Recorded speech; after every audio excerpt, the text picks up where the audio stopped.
Hey everyone, you ready for an update for June? I am. A lot's happened this month. I've changed quite a few things around. I've done quite a bit of DIY. Just now I'm doing a lot of selective breeding. I'm moving shrimp from one tank to the other tanks and vice versa. I'm also feeding the shrimp, so I thought this would be a great time for you to see what I'm actually doing in the tanks. And I'll just basically go over each tank individually and show you what I've done with that tank over the last month and how it's changed over the last month. So start with the closest one, which is this little cherry shrimp tank. This one's been up and running for about 6-7 weeks, and it is good. I'm really enjoying the way this one looks at night time, because it's having the desired effect that I wanted, where all up here is gradually becoming covered in algae, and during the night time, well, I mean when outside it, when it's dark, this tank looks fantastic, and all the shrimp, they all congregate up this rock, and that is what I wanted when I started this tank. So it is looking good. I added some sunset hydro here. I added some java moss, and the reason I added some java moss was because these two crypts actually melted completely. Sorry about that. They melted completely, but they've actually come back again. I've just fed the shrimp as well, so they're not on the rock, they're on the bit of food. Normally they're all up and down this rock, so this tank is looking good. I'm enjoying watching this tank a lot, so that's that one for this month. Up to the bigger tank, what I call my teenage tank. Not a lot's happened in this tank. I've added the oxidator. By the time you get this video, you will probably know about this. This is up and running now. I'm going to try and see if I can focus on the bubbles on the catalyst. No, they are there, but it's just very hard to see. Well, if I look at the chopstick, you can definitely see the bubbles coming up there. It's producing quite a lot of oxygen bubbles actually. This one has been up and running for 1 day. The tank's looking very good. All the shrimp are healthy, and these are all the ones. When I'm doing, like, showing you selective breeding and breeding videos and how I do things in this little tank, you know, I always say in the videos, it's just habit. I always say this tank looks a little bit bare, because this is where they all go. They all go into here. So this is actually filling up quite nicely now. There must be, I reckon, a couple of hundred shrimp in here now. I do have my camera on autofocus, but it isn't really autofocusing, so what else? There's actually babies in here now. You can see on the leaves at the back. I'll see if I can find any. There's a little one in there.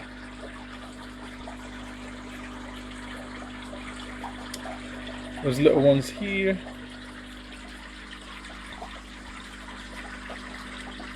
There's just shrimp all over the place. So this tank is, I would consider a raging success.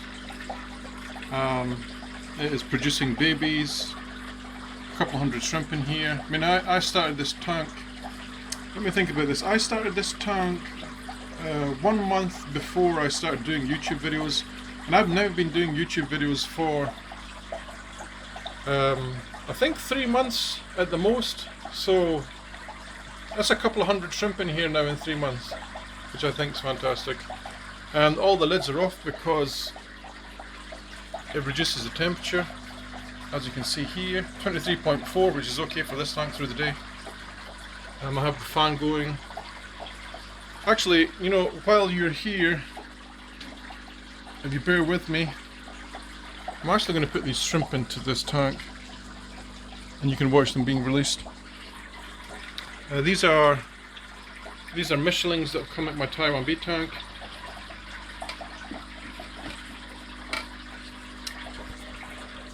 And there's about 10 of them in here. They're mostly all crystal blacks.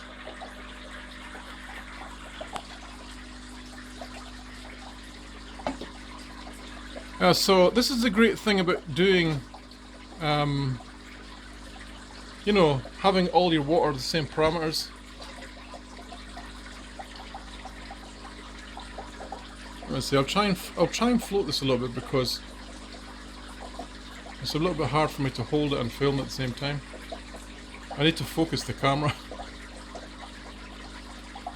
Please fork. Okay, let's see. That'll do. Alright, so the parameters are roughly the same, so I don't have to do any of this acclimatizing. And the great thing with this as well is I've found, particularly with young shrimp, the acclimatization part is not so it's not so drastic as it is with adults.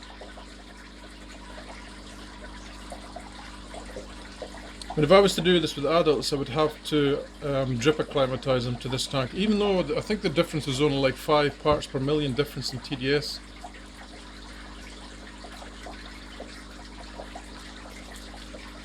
Come on, out you go. I don't want to go, Mark. There you're going. There's actually one not wanting to go in there. There you go. Come on. I haven't got all day. And he's still not wanting to come in. Alright, so quickly check inside this thing. God, I can't get this thing out. I don't want to knock my light over.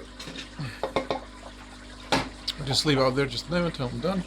Alright, so back on with the tank tour for June. My apologies about that. Let's go on to my breeding colony of crystal reds. These guys are doing fantastic. I have so many babies in here. It is unreal. It's just basically day after day after day I'm seeing new babies, more new babies, more new babies, more new babies. And there's an adult female there. You can see the difference in the size of the babies compared to the females. Put some food at the back. By the way, this is another practice I'm starting to do. Normally I put the food in the tray, but I've noticed I think it might be a little bit better if you spread the food out about the tank, little pieces, because then they all get a bit. This is the not soaching oxidator. This is just the oxidator that I've made myself, and it's working fine as well. I actually have a soaching oxidator in this tank. I'll turn this light off so you can see my Taiwan bees.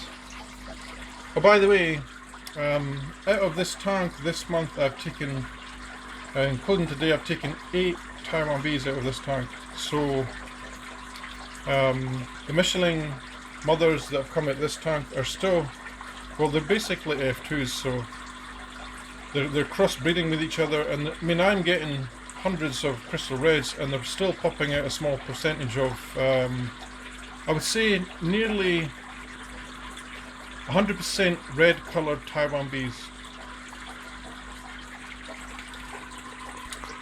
Let me see, Mr. Taiwan bee. So yeah, so the Taiwan bees are doing great as well, actually. You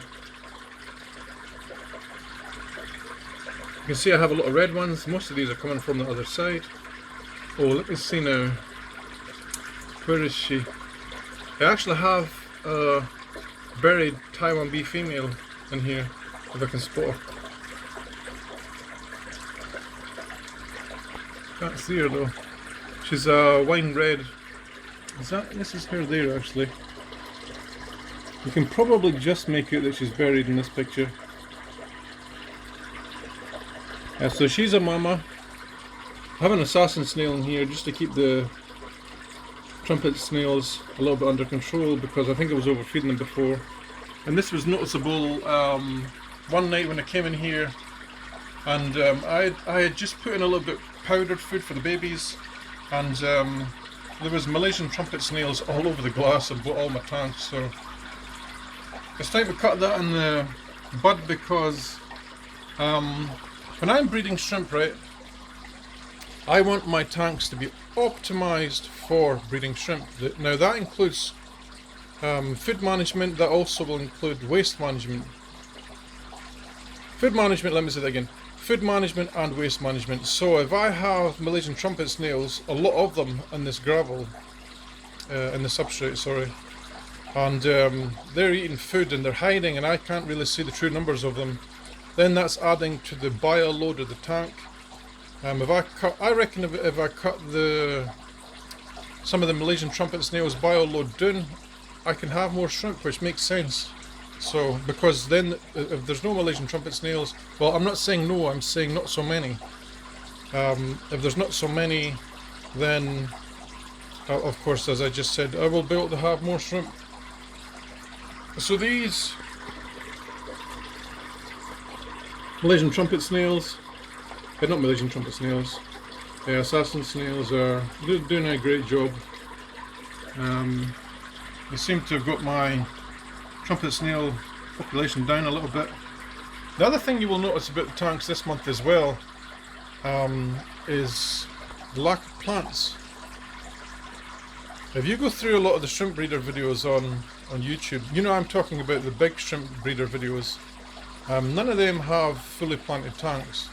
Now I don't know if that is out of necessity because they don't want to spend so much money on plants, or it could be for what I think it is better circulation. I have no dead spots in this tank now. Before, when I had half the tank, you know, when I had the whole back all just covered in plants, I had a lot of dead spots. I don't have that anymore. I've added this air stone directly above the filter intake for my canister filter that's on the floor. And the idea behind this is when the air is rising, it is consistently drawing in water across here, over there, and it should catch any particles that are coming up from below and then up as it goes around like this. In this tank, you've probably, I'm not 100% sure actually if you would have seen my video on my upgrade to this filter, but even just from that video, which was a couple of days ago, the filter on top has even gotten more dirty. So I think I'm going to probably change all my filters over to this, what would I call it now? If I gave it its proper name, it would be the check uplift filter modification, I'm going to call it, I think. Because it's not my idea, so let's go onto the floor. My favourite part, not.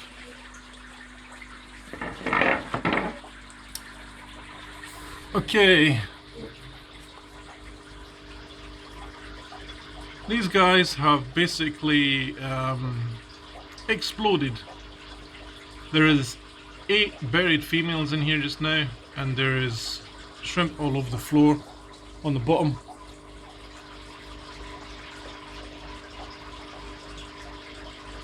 It's very hard for me to do this because I'm on my elbows. Nothing's really changed about the interior of this tank. This one, however, is a mystery to me. I did have a problem with the filter in here, which you will have seen a video of by this weekend, I guess. And the problem is, I'm sorry about the focus there, but it's not, for some reason it's not focusing. For some reason, these are not breeding for me at all.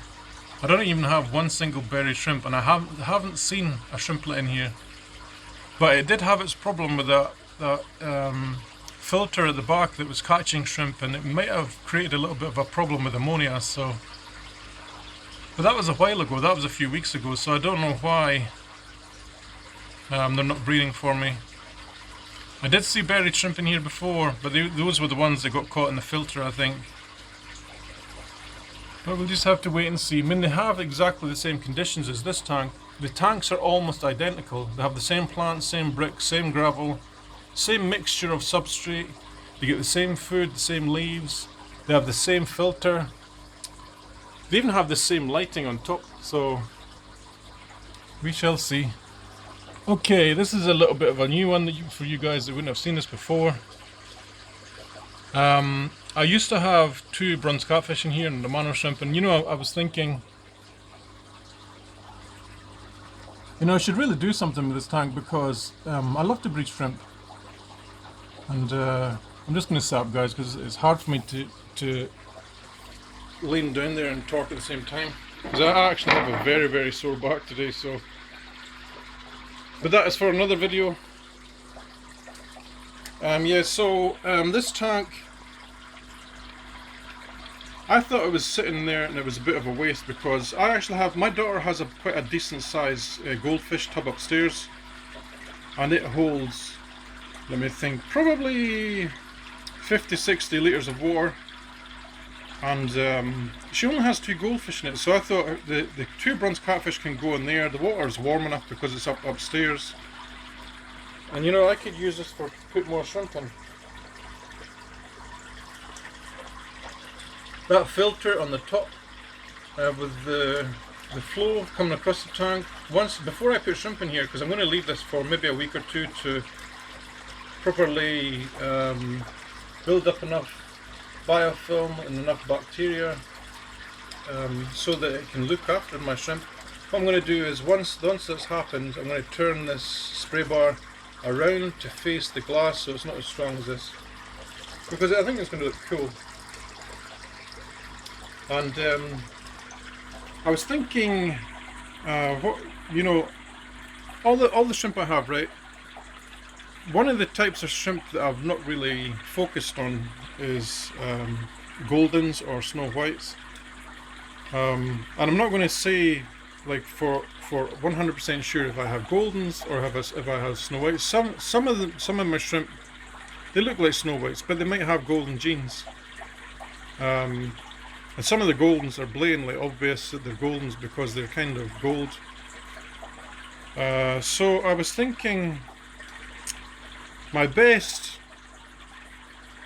Snow Whites, or my best looking Goldens, I might put 1 or 2 of them in here because I don't have any true Taiwan bees, not Taiwan bees, I don't have any true blue bolts. I have some Missouri blue bolts and some shadow like type blue bolts, but I don't have any what you would call atypical blue bolts. So my plan is to get, I'm not sure if it's Snow Whites or Goldens that you breed with Taiwan bees to get blue bolts. I think it might be Goldens, so I will have to dig into a little bit of research to find that out. So that is the plan. I'm going to put 1 or 2 in there, but then the rest I'm going to put in here. So that will give me 2 colonies of crystal red shrimps.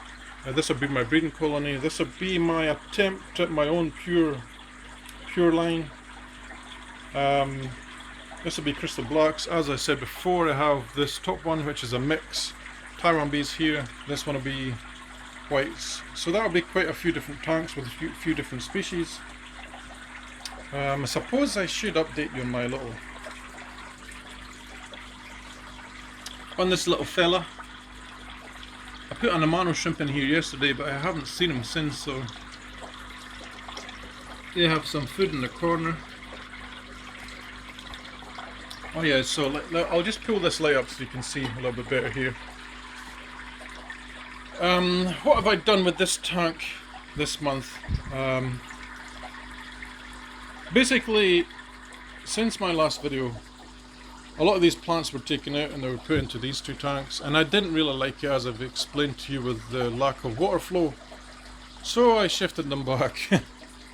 But